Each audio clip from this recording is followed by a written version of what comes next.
Hello. Good afternoon, everybody. We have a special guest with us today who will speak momentarily.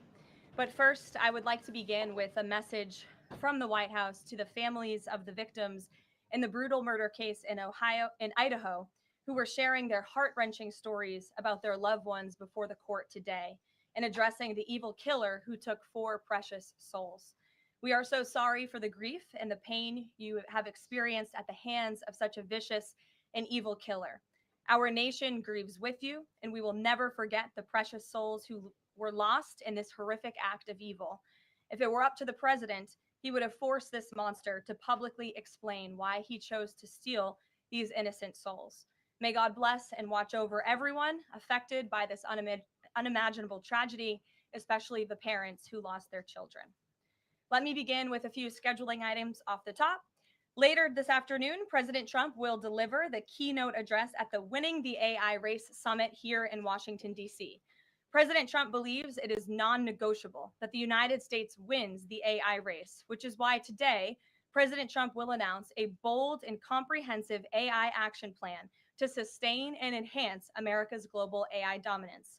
Under President Trump's leadership, our country will lead the world in AI to secure a brighter future for all Americans, massively grow our economy, and protect our national security. The president will also sign three executive orders at the event this afternoon. On Friday morning, President Trump will travel to Scotland for a working visit that will include a bilateral meeting with Prime Minister Starmer to refine the historic US UK trade deal. On the topic of trade, yesterday, President Trump accomplished something no other president has ever achieved. The president secured and announced three major trade deals with the Philippines, Indonesia, and Japan, all in one day. President Trump is finally putting a stop to our country getting ripped off. As a result of the president's successful negotiating tactics, many foreign markets are now being opened to American industries for the very first time, and harmful trade barriers are being broken down. Thanks to President Trump, these countries around the world are agreeing to open their markets to American made products and goods for the first time, which will lead to a boom in sales and profits for American businesses right here at home. As President Trump said, he will only lower tariff rates if a country agrees to open their market to American made products. If not, they will continue to face tariffs and pay a steep price to do business in the United States of America, which remains the best market on the face of the planet. Also, this week, the president officially marked 6 months here at the White House. He made big promises to the American people on the campaign trail last year, and he has unquestionably delivered on those promises in record time. The president has defeated the Biden inflation crisis to make America affordable again.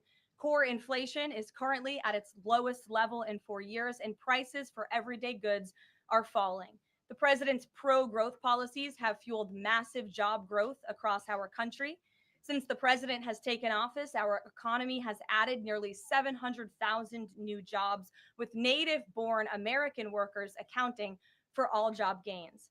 The president has put the economic needs of families and of workers first. He signed the largest tax cuts for the middle class in American history, including no tax on tips, overtime, and Social Security.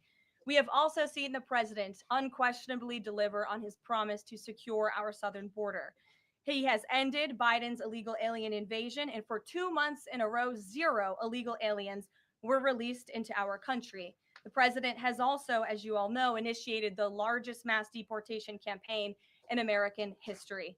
The president has also restored law and order to make America safe again, another campaign promise he vowed to the American public. The United States of America is currently on track for its lowest murder rate on record, following this shift from the last administration to the Trump administration. The president has also ended Joe Biden's reckless war on American energy. U.S. oil and natural gas production are now surging, and summer gas prices reached their lowest level since 2021. The president has also rebuilt our military, another campaign promise. He just signed the largest military investment in decades to modernize our armed forces with cutting-edge technology to replenish our stockpiles and provide American troops with the best equipment in the world. The U.S. Army, Navy, Air Force, and Space Force have all reached their recruitment goals months in advance. The president has restored America's standing on the world stage, brought back peace through strength, and brokered numerous peace agreements to end wars. Again, all of this in just 6 months. He obliterated Iran's nuclear program to end the war between Israel and Iran, got NATO members to raise their defense spending to 5% of GDP, and secured a ceasefire between India and Pakistan, as well as brokering a historic agreement between Rwanda and the Democratic Republic of the Congo. The president has already received 3 different Nobel Peace Prize nominations for his peacemaking efforts. Again, all of this progress, all of these accomplishments have occurred in just 6 months. We are truly just getting started, and we look forward to working with all of you for the next 3.5 years. On another matter, over the past few days, Director of National Intelligence Tulsi Gabbard has unveiled shocking new evidence that former President Barack Obama and top aides in the Obama administration conspired to subvert President Trump's 2016 election victory and undermine the democratic will of the American people. While publicly pretending to engage in a peaceful transfer of power, in private, former President Obama went to great and nefarious lengths to try to sow discord among the public and sabotage his successor, President Trump.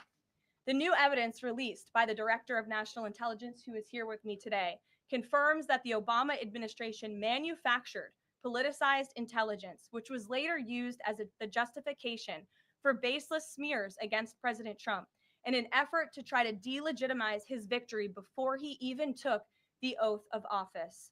The truth is that President Trump never had anything to do with Russia, and the Russia collusion hoax was a massive fraud perpetuated on the American people from the very beginning. And the worst part of this is Obama knew that truth, and so did all of the other corrupt officials involved in this scam, including former CIA Director John Brennan, former Director of National Intelligence James Clapper, former FBI Director James Comey, former Deputy Director Andrew McCabe, and many others. Director of National Intelligence Gabbard's report further confirms what we already knew.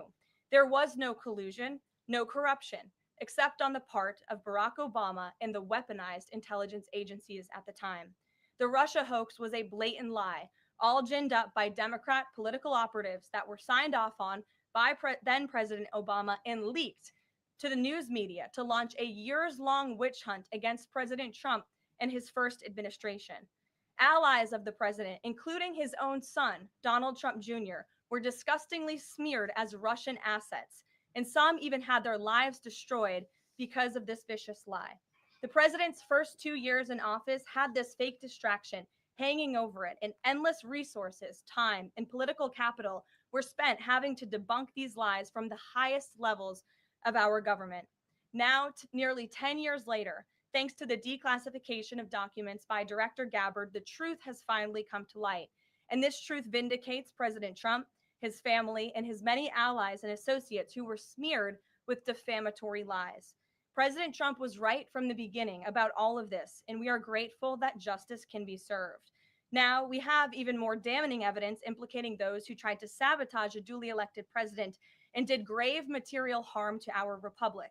Thanks to additional important work done by CIA Director Ratcliffe, Committee Chairman Rick Crawford over the past few months, a newly declassified 2020 report prepared by the House Permanent Select Committee on Intelligence, which DNI Director Gabbard has declassified, found that the intel community did not have any direct information that Russian President Vladimir Putin wanted to help elect President Trump in 2016. And in fact, Russia was actively preparing for a Hillary Clinton victory.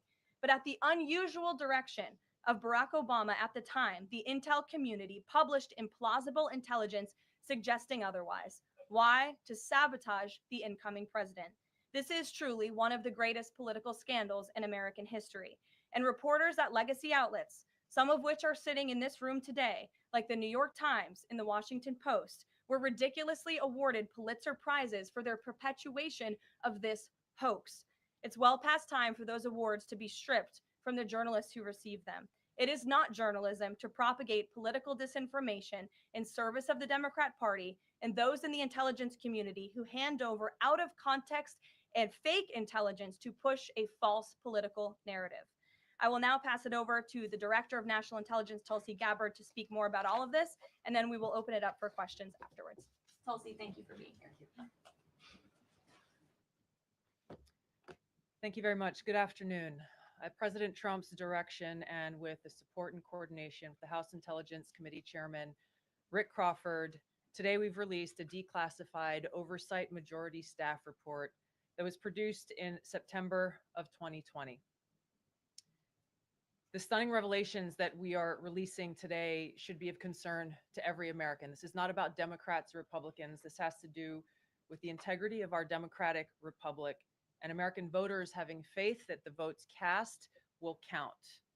There is irrefutable evidence that detail how President Obama and his national security team directed the creation of an intelligence community assessment that they knew was false. They knew it would promote this contrived narrative that Russia interfered in the 2016 election to help President Trump win, selling it to the American people as though it were true. It wasn't. The report that we released today shows in great detail how they carried this out. They manufactured findings from shoddy sources. They suppressed evidence and credible intelligence that disproved their false claims. They disobeyed traditional tradecraft intelligence community standards and withheld the truth from the American people. In doing so, they conspired to subvert the will of the American people who elected Donald Trump in that election in November of 2016. They worked with their partners in the media to promote this lie, ultimately to undermine the legitimacy of President Trump and launching what would be a years-long coup against him and his administration. We're here today because the American people deserve the truth, they deserve accountability, and they deserve justice. The records that we released on Friday that were ODNI records, Senator Chuck Grassley's release on Monday of what is known as the Clinton Annex, which was an appendix to the Department of Justice Office of Inspector General's 2018 report, as well as the House Intelligence Committee's majority oversight report that we're releasing today, all come back to and confirm the same report. There was a gross politicization and manipulation of intelligence by the Obama administration intended to delegitimize President Trump even before he was inaugurated, ultimately usurping the will of the American people. I'm going to go over the key findings from the House Intelligence Report, which investigated the claims that were made by an intelligence community assessment ordered by President Obama and published in January of 2017. First, Putin's principal interests relating to the 2016 election were to undermine faith in the US democratic process, not show any preference of a certain candidate. In fact, this report shows Putin held back from leaking compromising material on Hillary Clinton prior to the election, instead planning to release it after the election to weaken what Moscow viewed as an inevitable Clinton presidency.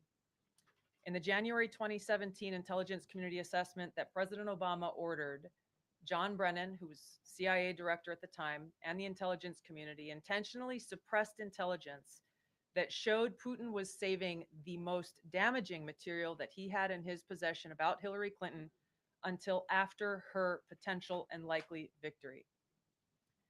The report goes into great detail about the information that Russia and Putin had on Hillary Clinton, which included possible criminal acts like secret meetings with multiple named U.S. religious organizations in which State Department officials offered, in exchange for supporting Secretary Clinton's campaign for the presidency, significant increases in financing from the State Department. They also had documents that showed the patronage of the State Department to State Department employees who would go and support Hillary Clinton's presidential campaign. There were high-level DNC emails that detailed evidence of Hillary's, quote, psycho-emotional problems, uncontrolled fits of anger, aggression, and cheerfulness, and that then Secretary Clinton was allegedly on a daily regimen of heavy tranquilizers. Then CIA Director Brennan and the intelligence community mischaracterized intelligence and relied on dubious substandard sources to create a contrived false narrative that Putin developed a quote-unquote clear preference for Trump. Brennan and the IC misled lawmakers by referencing the debunked Steele dossier to assess quote-unquote Russia's plans and intentions, falsely suggesting that this dossier had intelligence value when he knew that it was discredited. The intelligence community excluded significant intelligence and ignored or selectively quoted reliable intelligence that contradicted the intelligence community assessment's key findings on Putin's alleged support for Trump. Including this intelligence reporting would have exposed the ICA's claim as implausible, if not ridiculous. The intelligence community assessment omitted reliably sourced information, such as how some Russian intelligence officials were quote unquote planning for candidate Hillary Clinton's victory, while others assessed neither Trump nor Clinton would respect Russia's interests. As was reflected in the ODNI documents that we released on Friday, multiple intelligence community assessments released in the months leading up to the November 2016 election concluded that Russia had neither the intent nor capability to impact the outcome of the US election. On December 5th of 2016, the FBI and ODNI gave the House Intelligence Committee its first post-election classified briefing, in which there was no mention of Putin aspiring to elect Trump by either agency. The Presidential Daily Brief, drafted on December 8th of 2016, stated that no Russian or criminal actors impacted vote counts. This document was pulled just hours before it was to be published due to quote unquote new guidance. If it had been published, it would have been briefed to both President Obama and President-elect Donald Trump. On December 9th, 2016, a National Security Council meeting was called to gather President Obama's senior national security officials, which included CIA Director Brennan, then Obama DNI James Clapper, Susan Rice, and others. Following that secret meeting, DNI Clapper's assistant sent an email to the intelligence community with the subject line, POTUS tasking on Russia election meddling, tasking ODNI leaders to create a new assessment per the president's request.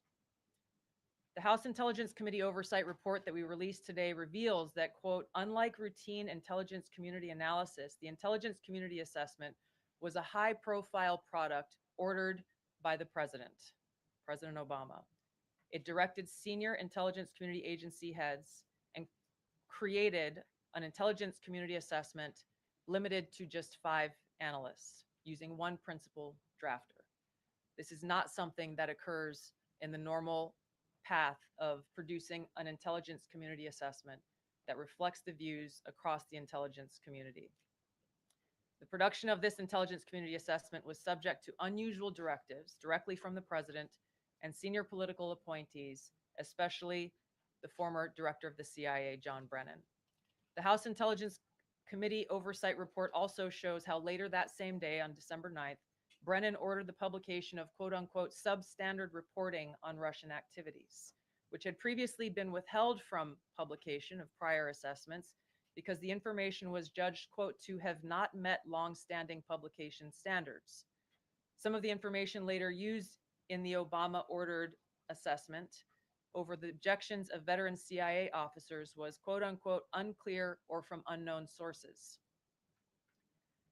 The Intelligence Committee's oversight report reveals that CIA Director Brennan overruled senior CIA officers who challenged the Obama-ordered intelligence assessment, stating, quote, we don't have direct information that Putin wanted to get Trump elected. Yet, the Obama-directed assessment was published on January 6, 2017, which explicitly stated, quote, we assess Putin and the Russian government aspired to help President-elect Trump's election chances when possible by discrediting Secretary Clinton and publicly contrasting her unfavorably to him, end of quote. The CIA and FBI, then led by John Brennan and James Comey, expressed high confidence in this judgment, while the NSA expressed moderate confidence. Yet, as the report we released today shows, the ICA, the Intelligence Community Assessment, did not cite any report where Putin indicated helping Trump win was an objective. The opposite is true. With regards to the Steele dossier, we now know that one of the source documents that the Obama administration used in the creation of this intelligence assessment in January of 2017 was none other than the discredited, unverified Steele dossier. The House Intel report states, quote, contradicting public claims by then CIA Director Brennan that the dossier was not in any way incorporated into this intelligence assessment. The dossier was referenced in the intelligence assessment's main body text and further detailed in a 2-page assessment annex. John Brennan lied And he denied using this dossier in this intelligence assessment that President Obama ordered because he knew it was discredited. It was a politically motivated, manufactured document. He directed senior CIA officials to use it anyway.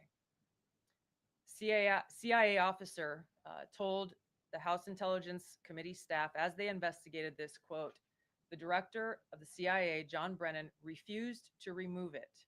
And when confronted with the dossier's many flaws, responded, quote, yes, but doesn't it ring true? Even the bipartisan Senate Select Committee on Intelligence report published in 2020 criticized the FBI's handling of the Steele dossier, noting its completely unverified nature and purposeful sidestepping of intelligence community procedures in its use.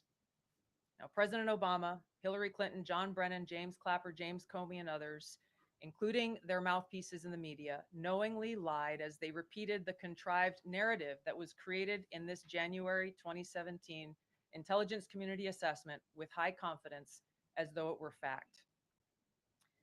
John Brennan, as CIA director, stated in a memo to his agency staff in December of 2016, saying, quote, there is strong consensus among us on the scope, nature, and intent of Russian interference in our presidential election. This was reported by NBC News, confirming that Brennan, along with James Clapper and James Comey, agreed with the CIA's assessment that Russia intervened to help Trump win the presidency. As Obama's director of national intelligence, James Clapper was tasked with overseeing the creation of this assessment in January of 2017 by President Obama, and he expressed confidence in its findings. In a 2018 interview with the Harvard Gazette, he talked about how he provided Trump with the same classified assessment that President Obama received, which included the high confidence judgment that Putin directly ordered the hacking and election interference. Clapper then went on to add, I think they, the Russians, actually influenced the outcome. This is a brief summary of the details that you'll find within the House Majority Staff's report in their investigation into the Obama-directed January 2017 Intelligence Community Assessment that leads us to the very same conclusion that we announced in the release of our documents on Friday. The implications of this are far-reaching and have to do with the integrity of our democratic republic. It has to do with an outgoing president taking action to manufacture intelligence to undermine and usurp the will of the American people in that election and launch what would be a years-long coup against the incoming President of the United States, Donald Trump. Thank you. Well, thank you, Tulsi. And we do want to take questions on this topic while the director has time for this topic. She will leave. I'm happy to take questions on other matters after that. But if anyone has questions for Director Gabbard, you're welcome to ask them. We'll start with our new media seat as always. Emily, go ahead. Thank you. And Director Gabbard, this one is for you. Do you believe that any of this new information implicates former President Obama in criminal behavior? We have referred and will continue to refer all of these documents to the Department of Justice and the FBI to investigate the criminal implications of this. For even former The President evidence, Obama? correct. The evidence that we have found and that we have released directly point to President Obama leading the manufacturing of this intelligence assessment. There are multiple pieces of evidence and intelligence that confirm that fact. Ed, go ahead. Director Gabbard, thank you. So just two questions, but to begin on that. The president yesterday, you've inferred that the former president helped lead a coup. Based on what you now see, do you believe President Obama is guilty of treason? I'm leaving the criminal charges to the Department of Justice. I'm not an attorney, but as I've said previously, when you look at the intent behind creating a fake manufactured intelligence document that directly contradicts multiple assessments that were created by the intelligence community, the expressed intent and what followed afterward can only be described as a years-long coup and a treasonous conspiracy against the American people, our republic, and an attempt to undermine President Trump's administration. The Senate Intelligence Committee spent several years looking into this and unanimously agreed in a bipartisan fashion, Secretary of State Rubio was a member of that committee, that there was no political interference. There was a years-long Justice Department investigation into this as well that also concluded no political interference. So help us from a 50,000-foot level, explain, what do you now have that refutes those two Sure. conclusions? I will encourage you in my role as the Director of National Intelligence. My job, again, as I said when I came into this role, was to make sure that we are telling the truth to the American people and that we are ensuring that the intelligence community is not being politicized.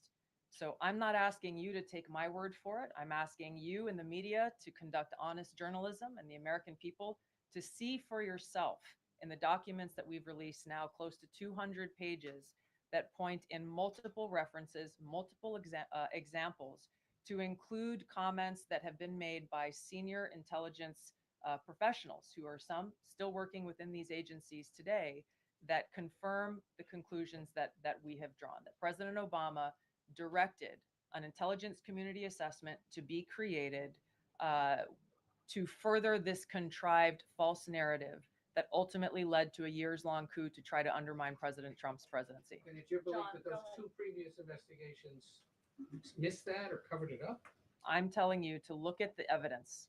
Look at the evidence and you will know the truth. John, Thanks, Caroline. Thanks, Director Gabbard. You declassified these documents, if I'm not mistaken, Friday of last week, correct? We released them on Friday of last week, the first tranche, yes. This isn't the first time that President Trump has been president of the United States. He was president from 2017 to 2021. Couldn't the prior DNI under President Trump have declassified these documents? And why didn't that DNI do that at that time? I can't speak to what happened there. There were several DNIs under the first Trump administration. President Trump faced many challenges from those who were working in the government who sought to undermine his presidency. That's been clearly detailed. What I can speak to is the fact that this was one of the first things that we started to investigate here within this Trump administration and have released the results upon the conclusion of our investigation. And then my second question has to do with what intelligence agencies around the world have said about Russia, that they have tried to influence elections in the United States, in France, in Germany, in the UK. Do you disagree with that? Do you believe that Russia is a bad actor as it relates to trying to influence elections? I'll point back to the intelligence that President Trump has ordered declassified, that we have declassified and released, that the intelligence reflects Russia's motives were to try to sow discord and chaos within the US election, which is a clear distinction from showing a preference for or against a specific candidate, which is what the Obama manufactured intelligence document alleges, that Russia preferred Donald Trump and tried to help Donald Trump get elected. Again, going back to the most important point here, with the intent to undermine the legitimacy of President Trump's election and therefore subvert the will of the American people who chose to send him to the White House. Reagan. Thanks, Caroline. Director Gabbard, Reagan Race with Daily Caller. You laid out that the documents revealed that the Obama administration did not publish a December 2016 presidential daily briefing that demonstrated that Russia did not steal the election. Trump was receiving these briefings at the time because he was president-elect. Are you of the view that that information was kept out of the briefing because then President-elect Donald Trump would have seen it? I don't have any documents that speak to exactly what the new guidance was that was given as the reason for pulling that document, which, by the way, still has never been published until we released it last week, Friday. One could assume that they didn't want President Trump to see a document that came from the intelligence community that would contradict the Russia hoax narrative that began through the Hillary Clinton campaign with the Steele dossier. One more. Maybe either for you or Caroline. The president said yesterday that Obama committed treason. Do you or the White House believe that the Supreme Court's immunity decision protects Obama from prosecution? Look, I can speak to the president's feelings on this matter. He spoke to all of you yesterday in the Oval Office, but I also spoke to him about this morning. And he wants to see all those who perpetuated this fraud against our country, who betrayed our country and the Constitution, to be thoroughly investigated and held accountable. And it's been 10 years of this. And I would just add, based on everything the director has said and declassified, all of you in this room should go through it and take a look at this report and review the intelligence, because unfortunately that hasn't happened. And many of the people who perpetuated this hoax, Clapper, Andy McCabe, James Comey, and many others, have been hired by major networks in this room to go on television and continue to spew these lies, knowing that they are lies. And if you all recall, just flashback to 2016 and the years after, the entire Trump 1 presidency was embroiled in this scandal that was perpetuated by the Democrat Party. And you had major Democrat Party officials in this city, namely Adam Schiff, Hillary Clinton, Elizabeth Warren, who went on television and told the American people Donald Trump is an asset of Russia. It was a lie. They always knew it. Hillary Clinton herself said that President Trump would be a puppet for Putin. Senator Tim Kaine at the time called President Trump Vladimir Putin's defense lawyer. Adam Schiff stated, and one of the worst things a lawmaker can do is to tell the American people, I know something you don't know, it's just classified and I can't tell you. And that's what he said. I can tell you that the case is more than that. I can't go into the particulars, but there's more than circumstantial evidence now. And not enough people in this room, not enough journalists in this country pushed Adam Schiff to say, what are you talking about? What evidence do you have? Everybody just ran with the lies, and it led to impeachments. It led to the division of our country. Unfortunately, so many Americans, from listening to outlets in this room, believed in these lies. And it's a complete scam, and it's a scandal, and the president wants to see accountability for that. Phil. Thank you. Question for Director Gabbard. A spokesperson for former President Obama said in a statement earlier this week, quote, nothing in the documents issued last week undercuts the widely accepted conclusion that Russia worked to influence the 2016 election, but did not successfully manipulate any votes. How do you respond to critics like former President Obama and also others on the Hill who say that the administration is conflating apples and oranges here, conflating allegations of actual hacking of voter machines and allegations of interference generally? I think it's a disservice to the American people that former President Obama's office and others who are criticizing the transparency that is being delivered by releasing these documents. They are doing a disservice to the American people and trying to deflect away from their culpability in what is a historic scandal and negative action towards the American people and our democratic republic. The answer to that statement can very clearly be found throughout all of the documents that we have released. Again, showing that Russia has took action to try to sow discord in the election, but showed no preference for or against any singular candidate. You've long been an opponent of weaponization in government. How do you respond to criticism that referring Obama administration officials and even potentially the former president is just more weaponization, and this is a potential race to the bottom? I think that's a very disrespectful attack on the American people who deserve the truth. They deserve to have faith and trust in the integrity of our democratic republic, which has been undermined by President Obama through his direction of this manufactured fake intelligence document, knowing that it was filled with lies and knowing that it would and could then be used for all of the actions that came after. Karoline, and I would just add, there needs to be accountability for that weaponization, Phil, that we've seen. And no one has been a victim of the weaponized government more than President Trump, not just because of this political scandal. You all recall his house was raided. So I think, it's very disingenuous for people to say, how dare they speak of former President Obama about this based on evidence and based on intelligence, when the former president of the United States, Donald Trump's home was raided, when he was forced to sit in a Manhattan courtroom and many other courtrooms across the country for crimes he never committed, when he was impeached and indicted, and the entire country witnessed that. That's the weaponization of justice. Now the president is back because the American people see the truth. Nearly 80 million Americans reelected him back to this office, and he believes that we need to have justice and accountability. And I think the nearly 80 million Americans who reelected him agree with that. Caitlin. Thank you, Karoline. Two questions for Director Gabbard just on this. Director Gabbard, you referenced the past intelligence reports and assessments on this, including that 2017 one that was signed off, as Ed noted, by every Republican on the Senate Intelligence Community, including the acting chair of the time, now Secretary of State Marco Rubio, who said in a statement that they did not find any evidence of Russian collusion, but they did find, however,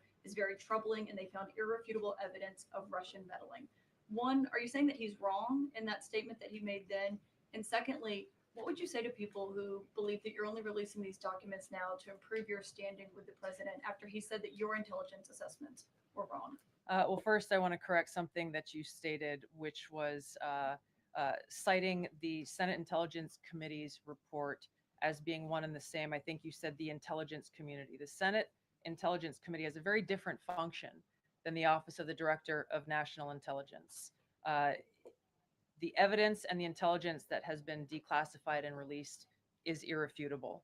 I'm going to let Karoline speak to Secretary Rubio. I'll speak to both questions. First, on Secretary Rubio, he put out a statement in 2020 following that Senate Intelligence Committee report, and he said what they found is troubling. We found irrefutable evidence of Russia meddling, which the Director of National Intelligence just confirmed for all of you, that Russia was trying to sow distrust and chaos. But what's the outrage in this that Secretary Rubio did not say at the time, the Democrats were saying at the time, is the fact that the intelligence community was concocting this narrative that the president colluded with the Russians, that the president's son was holding secret meetings with the Russians, all of these lies that were never true. And he also said at that time, we discovered deeply troubling actions taken by the FBI under Comey, particularly their acceptance and willingness to rely on the Steele dossier without verifying its methodology or sourcing. The Steele dossier that many outlets in this room ran as the gospel truth, and it was cooked up and paid for by the Clinton campaign.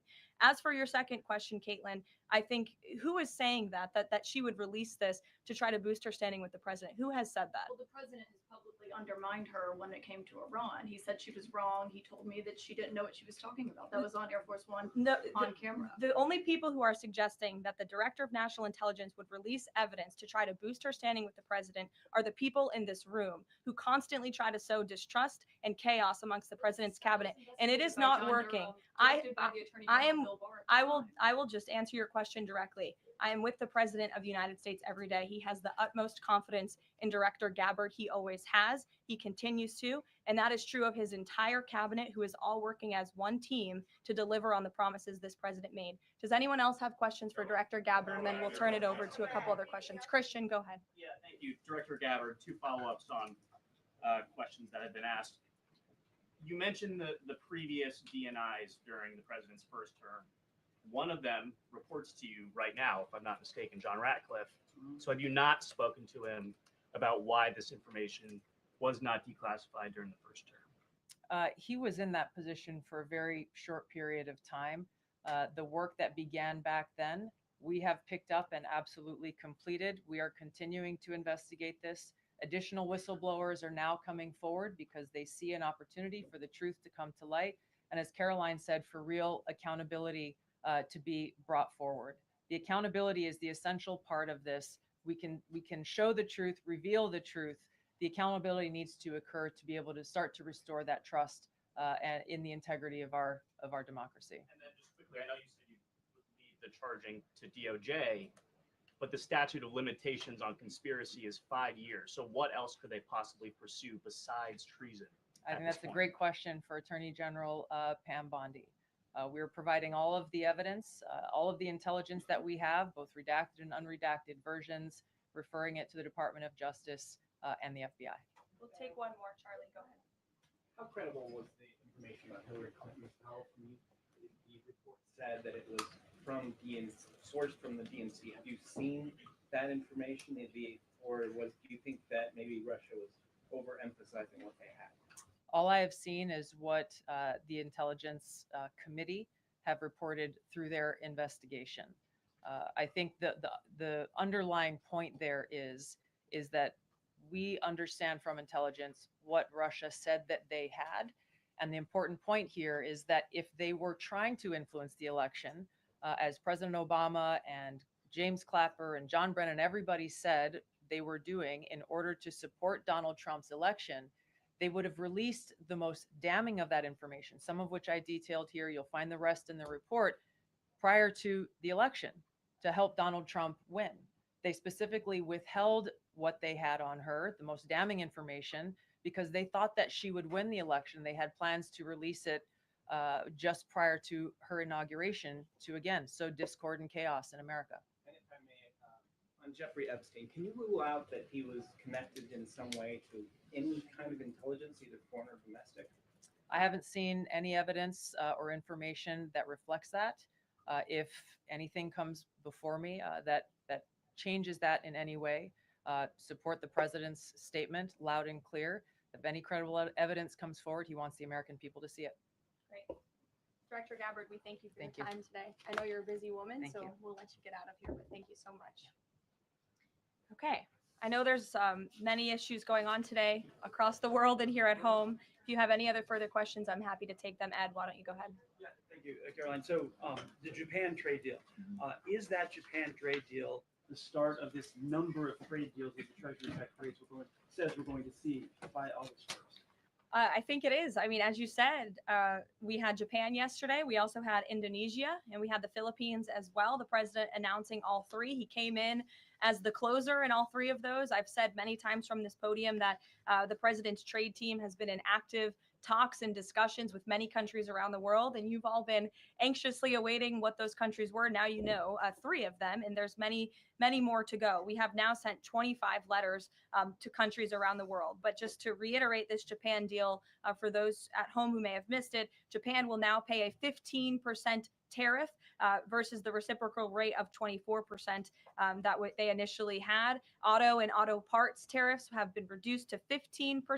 But the centerpiece of this deal now is the president got Japan to commit to $550 billion in investments to revitalize American industries. And these funds will be spent at President Trump's discretion and direction into key industries such as energy, semiconductors, critical minerals, pharmaceuticals, and shipbuilding. And the U.S. will retain 90% of the profits from any investments made by this $550 billion fund. This was originally a $400 billion investment that President Trump then negotiated to an increase of $150 billion, making it a $550 billion deal for the American people. And I just want to emphasize, Ed, I see you have a follow-up, but it's very important. Japan has agreed to open their markets to many very key sectors and American-made products that have really faced very strict tariff and non-tariff barriers prior. So thanks to the president, Japan's markets will now be open to American-made products and goods. This is big news for our tech companies and our farmers as well. On Monday, the Treasury Secretary is going to Stockholm to talk to the Chinese delegation. What does the president hope to get out of that meeting? Are there deliverables? I won't speak to any deliverables or set expectations. I'll let the Secretary of Treasury do that. But I did speak to him yesterday about his upcoming trip, and he looks forward to continuing discussions with his Chinese counterparts. The president has ensured that we have a good continuing working relationship with China that benefits the United States. And so the Secretary of Treasury will be obviously discussing those key matters, but I'll let him set the expectations. Sure. Given what the DNI just said and laid out, does President Trump believe that President Obama should go to jail for something? Look, the president believes that this matter needs to be thoroughly investigated, and anyone convicted of crime should be held accountable in this country. Go ahead. Special Envoy Wickoff is headed overseas again. Good to see you, Olivia. I haven't seen you since the campaign trail. Yeah, it's good to see you.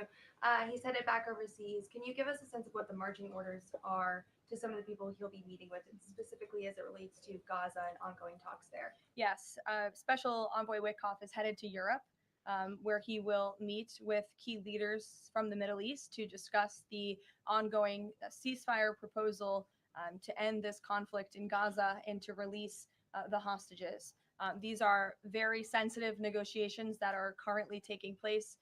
I spoke to Special Envoy Wickoff last night about them. I will let him speak further on the matter, but the president and Special Envoy Wickoff has made the administration's goals clear. We want this ceasefire to happen as soon as possible, and we want these hostages to be released. Go ahead.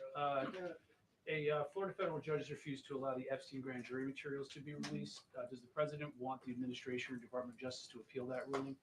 That was just breaking as the director and I were coming out here, so I haven't had a chance to talk to the president about it. I understand there are 2 other requests from the Department of Justice that are ongoing, but I'll let this president speak to whether he wants to see an appeal. And the Department of Justice, I'm sure, can give you a statement on that as well. And is he supportive of the effort to talk to Ghislaine Maxwell? I know that Todd Blanchard mentioned that earlier this week. The president spoke to this yesterday, and he said he thinks it's an appropriate idea.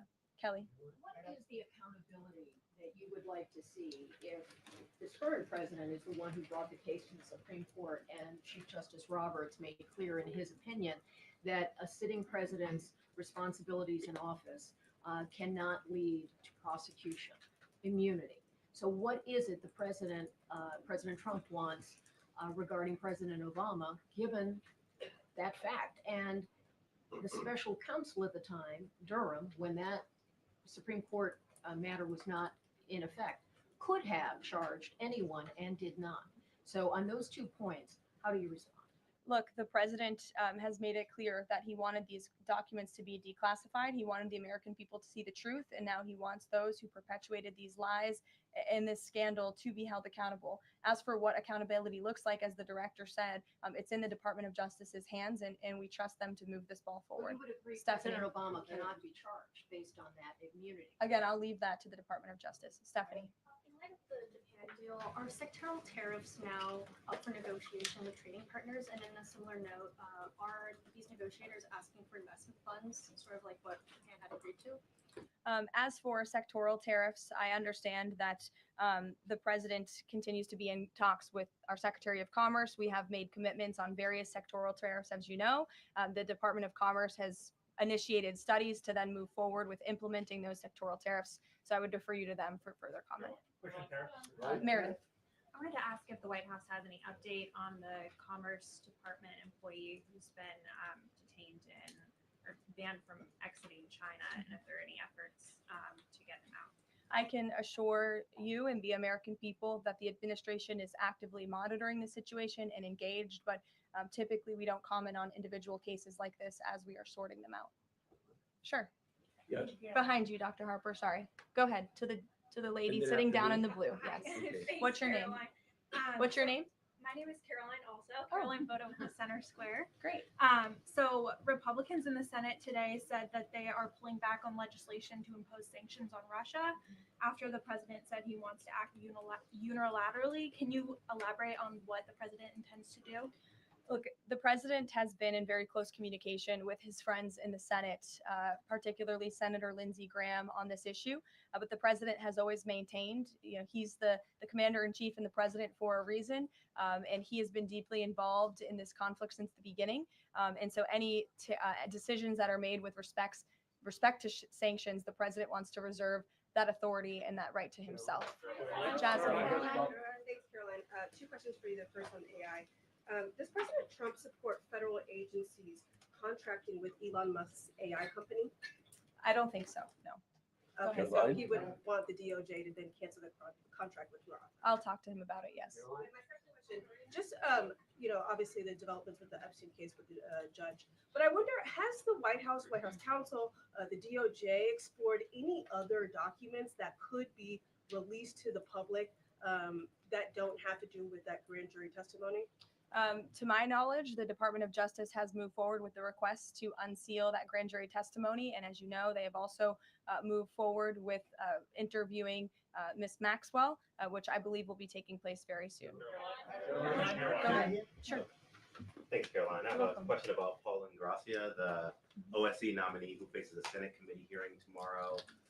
Tom Tillis said that he wouldn't vote for Ingracia if a vote came to the Senate floor.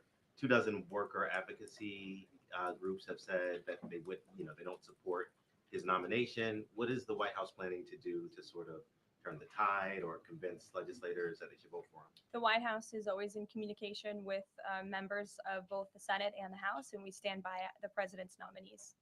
Sure. In connection with the Mueller investigation, a grand jury indicted 13 Russians. President Putin has said he will never extradite those men. Given the new information that Ms. Gabbard has found, what's the administration's position on that case? Should those charges be dropped? I don't have an update for you on that case, but I'll check in with the National Security Council and our team will get you something. Sure. Thank you so much. So Fannie Willis and Jack Smith separately, they both charged President Trump with conspiracy to defraud the United States and a conspiracy to overturn the 2020 election. And now it turns out we're confirming that Obama and his cronies were doing that the whole time in 2016 on a massive scale, falsifying documents and having their intel agencies do this. What does this What does this say about the 2020 election? And also, yeah, what's your thoughts on the irony here? There is a lot of irony, especially for the party of the Democrat Party, who claims to be for democracy. We often heard throughout the 2024 campaign they were calling this president a threat to democracy. And now I think the declassification of all of these documents proves that they were indeed the true threat to democracy. And as I said repeatedly today, there needs to be justice and accountability for that. You all will hear directly from the president later this afternoon at the AI Summit here in Washington, D.C., scheduled to speak later in a few hours. So we will see you all there. Thank you very much.